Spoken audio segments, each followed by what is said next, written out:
मंडळी, तर मी वर्षा तुम्हा सर्वांचं स्वागत करते आज आपल्या या नवीन व्हिडिओमध्ये। आणि आज व्हिडिओची सुरुवात खूपच लेट डायरेक्ट दुपारी केली आहे, कारण आज आम्हाला बनवायचे तांदळाचे पापड। तर चला, तांदळाच्या पापडांची खिशीचे तांदळाचे पापड करायचे आम्हाला, ज्याला की आमच्या इकडे सांडाया म्हणतात। त्याची तुमच्यासोबत डिटेलमध्ये रेसिपी शेअर। आता पापड करायच्या अगोदर त्याची तयारी 3 दिवस अगोदरच करावे लागतात। मी इथे अंदाजेच 4 ग्लास म्हणजे अंदाजे 1 किलो तांदूळ असे मोजून घेतले आणि स्वच्छ करून ते पाण्यात भिजत घातले। आता ते 3 दिवस मस्त भिजू दिले आणि त्यानंतर कपड्यावरती सुकत घातले। आता याला घरात किंवा उन्हात तुम्ही कुठेही सुकत घालू शकता आणि त्यानंतर लगेच त्याचं पीठ दळून घ्यायचं। सुकल्यानंतर 1 दिवसात सुकून जातात। आता छान असं पीठ दळून झालं आणि त्यानंतर करायच्या दिवशी आम्ही मस्त 1 ग्लास पाणी टाकलं आधनामध्ये आणि त्याच ग्लासने 1 ग्लास भरून पीठ घ्यायचं। हे एक माप एकदम परफेक्ट आहे आणि हा डिंक ना आपल्याला लाटताना लागणार आहे, तर त्याचं मी समोर सांगतेच। आणि 1 ग्लास पाण्यामध्ये, उकळत्या पाण्यामध्ये चवीनुसार मीठ आणि 1 ग्लास त्यामध्ये तांदळाचं पीठ, हे माप एकदम परफेक्ट आहे।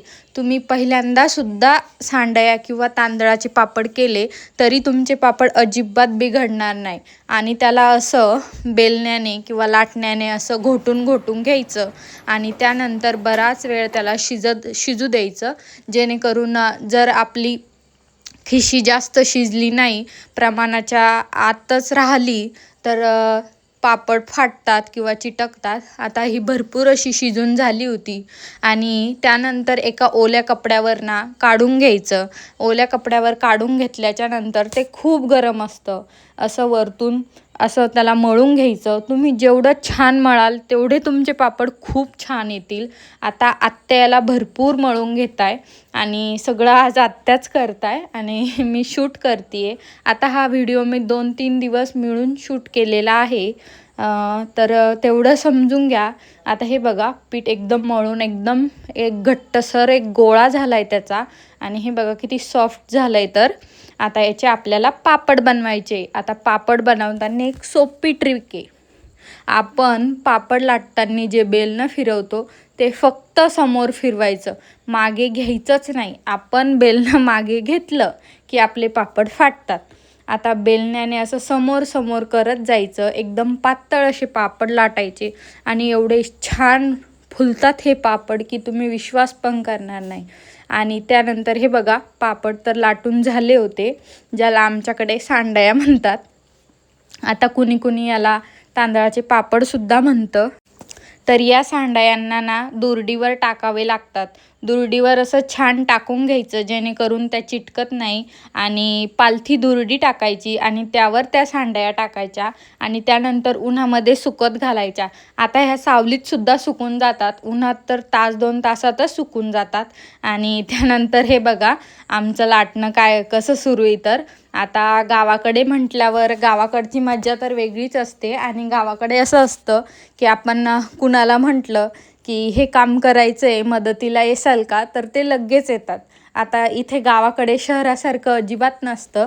आमच्या आत्यांनी फक्त म्हटलं सांडया करणं आहे, तर हे बघा 2-3 जणी काकू, वहिनी, ताई सगळ्या आलेल्या आहेत आणि त्या हेल्प करताय। त्यामुळे मी लाटायला अजिबात बसले नाही, मी फक्त सुकत घालायचं काम करत होते, कारण त्याच लाटत होत्या, मग माझी गरजच पडली नाही। तरी पण मी त्यांना म्हटलं की आता मी फक्त हेच काम करू का, मला सुद्धा बाकीचं करू द्या। तर त्यानंतर मग मी सुद्धा लाटायला बसले, कारण आता शेवटचीच खिशी होती। तर म्हटलं मला सुद्धा एक्सपिरियन्स घेऊ द्या, कारण मी पण 2 वर्षापासून लाटलेल्या नव्हत्याच, तर मी सुद्धा लाटतीये। आणि मला असं वाटत होतं की मी एवढ्या दिवसानंतर करतीये तर मला जमेल का नाही, पण खूप छान जमली आणि मला याचा खूप आनंद आहे। मला जर सगळ्यात जास्त इंटरेस्ट कशाचा असेल तर हे सांडया किंवा तांदळाचे पापड लाटण्याचा आहे। तर तुमचा इंटरेस्ट कशात आहे मला कॉमेंट्समध्ये नक्की सांगा। आणि तुम्ही सुद्धा खिशीचे असे तांदळाचे पापड किंवा सांडया करतात का, हे सुद्धा मला कॉमेंट्समध्ये सांगा। आणि तुम्ही माझा ब्लॉग्स कुठून बघता ते सुद्धा सांगा।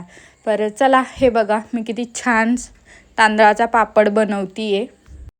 आणि असं सगळ्यांसोबत मस्त पापड करायचे, गप्पा मारायच्या, हसायचं, एन्जॉय करायचं.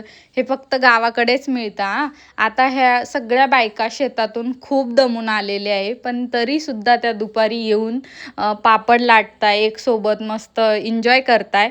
हे तर खूप नवलच असतं आणि हे फक्त गावाकडेच बघायला मिळतं. आता सगळ्या गेल्यात बायका, सांडाया करणं झाल्या होत्या.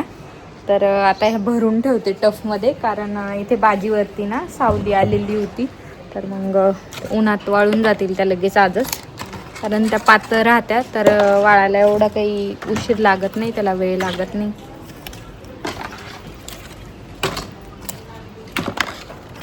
खूप छान आला.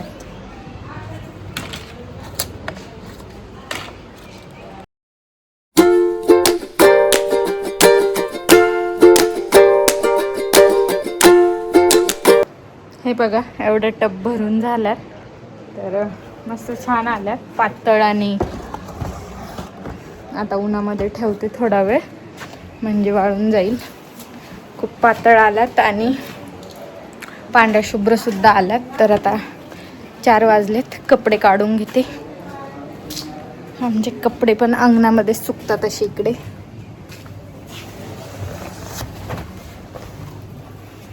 आणि आता सध्या मी एवढी खुश आहे ना, कारण माझ्या ब्लॉग्सला, व्हिडिओजला एवढा छान प्रतिसाद मिळतोय आणि सगळ्यांना खूप जास्त आवडत आहे. तर मला तर खूप आनंद होतोय. विशेष म्हणजे गावाकडचे ब्लॉग्स सगळ्यांना बघायला आवडत आहे, त्यामुळं खूप छान झालं आहे. आणि त्यालाच थोडं पॉझिटिव्हली घेऊन मी रोज टाकायला सुरुवात केली. नाहीतर पहिले दिवसाआड मी तर थँक्यू सो मच तुमच्या सपोर्टसाठी, आणि अशीच मला सपोर्ट करत राहा. तर चला, आता कपडे काढून तर झालेत, एक राहिलं तेवढं घेते.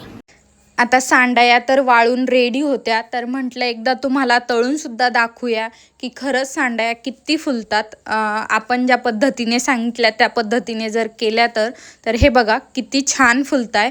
आपण 1 पट सांडाई टाकली तर ती अक्षरशः 4 पट होती आहे. कढईच्यासुद्धा बाहेर येते आहे, तिचा आकार बिघडतोय कारण कढई छोटी पडली आहे. तर खूप छान झालेलं आहे आणि सॉफ्ट पण तेवढ्याच वाटतात आणि पांढरं शुभ्रसुद्धा तेवढ्याच आहे. तर एकदम परफेक्ट माप आहे हे, तुम्ही सुद्धा ट्राय करून बघा.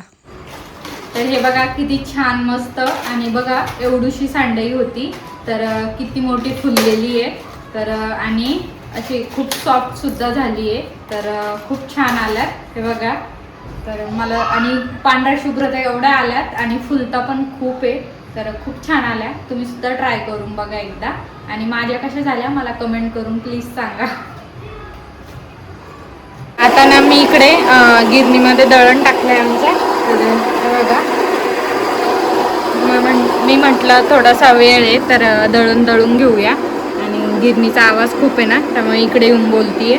आणि सोबतच आता गिरणीत दळण टाकलं ना त्याच्यावर लक्ष ठेवत राहावं लागतं, नाही तर पीठ चिटकतं. त्यामुळे म्हटलं इथंच बसूया, तर रिकामं कशाला बसायचं. म्हणून आता ही त्या दिवशी हरभरे भिजवले होते ना, तर त्याची डाळ आत्यांनी काल बनवली होती. तर सकाळी पण मी ती चाळली, पण आत्या म्हणे परत एका चाळणीने चाळ. तर मग परत एका चाळणीने चाळणे. आता म्हटलं पीठ होईपर्यंत ते सुद्धा चाळून होईल त्यासाठीच. आणि गरमी खूप आहे, केसवर बांधून घेतलेत. आणि सानू इथे मस्त बाजीवर बसून बिस्किट खातीये. तर चला आता मी माझे कामं करून घेते. हे असं करत राहावं लागतं, नाहीतर मग ते चिटकीला नाही इथे पीठ चिटकतं.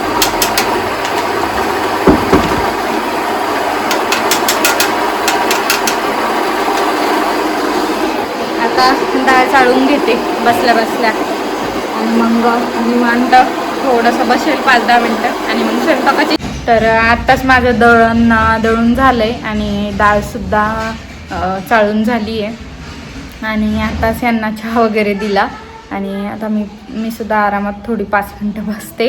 आणि त्यानंतर माझे बरेचसे काम बाकी आहे अजून. आता वाजले संध्याकाळचे 6 आणि झाडझूड करायची संध्याकाळची. परत कपडे पण धुणे थोडेसे राहिलेले दुपारचे. आणि त्यानंतर स्वयंपाक पण करणे. त्यामुळं आजचा व्हिडिओ मी इथेच संपवते, कारण मला बरीचशी कामं आहे आणि त्यात शूट करत बसले की मग बस माझे कामं एकतर होणार नाहीतर मला भरपूर वेळ द्यावा लागेल त्याला. मग त्यासाठी आजचा व्हिडिओ इथपर्यंतच आता. आणि चला, यासोबतच आजच्या व्हिडिओचा इथे शेवट करते आणि भेटू अजून एका छानशा व्हिडिओसोबत. आणि तुम्ही जर चॅनलवर नवीन असाल तर नक्की चॅनलला सबस्क्राईब करा आणि व्हिडिओला लाईक करा. चलो, बाय बाय.